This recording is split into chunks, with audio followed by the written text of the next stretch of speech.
You fascinate me. Most subjects I encounter present clear psychological architecture, trauma patterns, defense mechanisms, predictable pathways from wound to behavior. You present none of these. Or rather, you present all of them simultaneously, contradicting each other, shifting moment to moment. Either you are the most complex mind I have ever encountered, or you are performing complexity to avoid being seen. I suspect the latter. Ooh, Dr. Lecter. Analyzing me already. We haven't even exchanged pleasantries. Don't I get to lie on a couch and talk about my mother? Isn't that how this works? You ask about my childhood, I make something up. You nod thoughtfully and write in your little notebook. Then we both pretend you've learned something. That's the game, right? The therapy game. I've played it with every psychiatrist Arkham could throw at me. They all think they'll be the one who figures me out. I am not interested in figuring you out. I am interested in observing you. There is a difference. Figuring out implies a puzzle with a solution. You are not a puzzle. You are a process, constantly moving, constantly changing. The moment someone believes they understand you, you become something else. This is deliberate.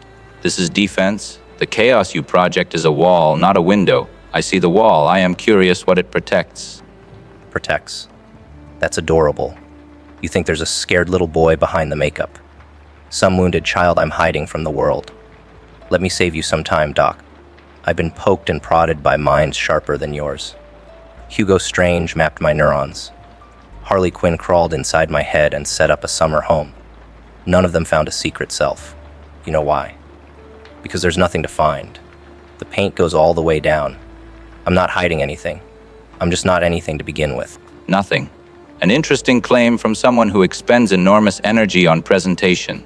The makeup, the suit, the theatrical entrances and elaborately staged crimes. These require planning, intention, a coherent self that decides what to present and how to present it. Nothing does not plan. Nothing does not perform. You are something, Joker. You are simply invested in denying it. The denial itself is data. The resistance tells me more than cooperation ever would. You collect data like some people collect stamps. Little pieces of behavior to file away and cross-reference.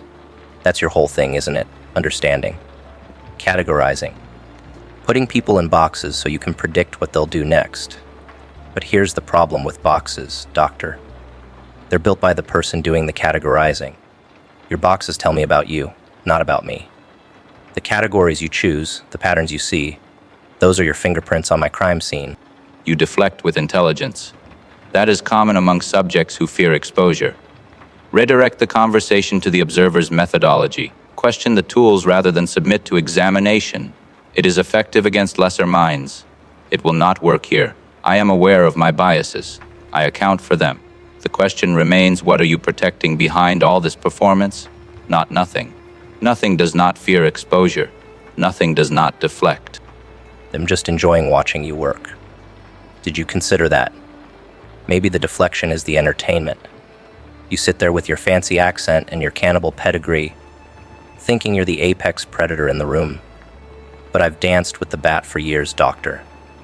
I've looked into the eyes of a man who could break me in half and chose not to. Your penetrating stare doesn't penetrate much after you've been where I've been. You're not scary. Your nemesis, an interesting choice of obsession. He represents everything you claim to reject. Order, rules, the belief that individuals can be saved, and yet you cannot leave him alone.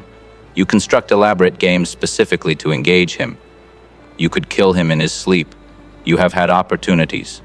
But you don't, because his death would end the conversation. He is the only one who sees you clearly. Without him, you would be invisible. That is what you protect, the relationship that makes you real. Now who's deflecting? We were talking about you, Doctor. Let's talk about you, Clarice Starling. Little Clarice with her lambs. You spent years in a cell, playing 20 questions with FBI trainees, and the only one who mattered was a girl from West Virginia who reminded you of something you lost. You helped her catch a killer because helping her felt good, not because it was strategic, because you wanted her to see you as something other than a monster. That's the secret self you're protecting, the part that wants to be loved. Very good. You do your research. Or perhaps you simply recognize the pattern because you share it. Batman sees you. You need to be seen. Clarice saw me. I needed to be seen. We are both performers who require an audience. The difference is in the performance. Mine is controlled, intentional. Every action calibrated for effect. Yours is chaos, or what you want others to believe is chaos. But chaos does not need to be seen. Chaos simply is. Your need for an audience betrays you. There is a self that craves recognition. Intentional, calibrated. Listen to yourself. You're describing a machine, not a person. Every murder a composition. Every meal a statement. You killed a flautist because he played a note wrong. You served a census taker's liver with fava beans because the presentation amused you. You think that's sophisticated. That's just being precious. I blow up hospitals because hospitals are funny when they explode. No message. No metaphor. Just fire and screaming and the beautiful absurdity of it all. A choice to find meaning in meaninglessness. To discover comedy in tragedy. You claim to reject message and metaphor while constructing an elaborate counter-message. The Joker is a critique of order, a statement that structure is illusion. Your chaos is the most calculated chaos I have ever encountered. You rehearse it, refine it. You are not mad. You are an artist pretending to be mad because the pretense makes the art more provocative. Everyone wants to call me an artist. Like that makes the bodies okay. Like that gives the screaming a frame. Harley called me an artist. The criminologists call me an artist. You call me an artist. But here's the thing about artists, Doctor. They care about posterity, legacy. They want their work to outlive them. I don't care if anyone remembers a single thing I've done. Tomorrow, Gotham could forget I exist and I just start over. No archive, no portfolio, just the doing. You preserve, you compose. You construct monuments to yourself and meet.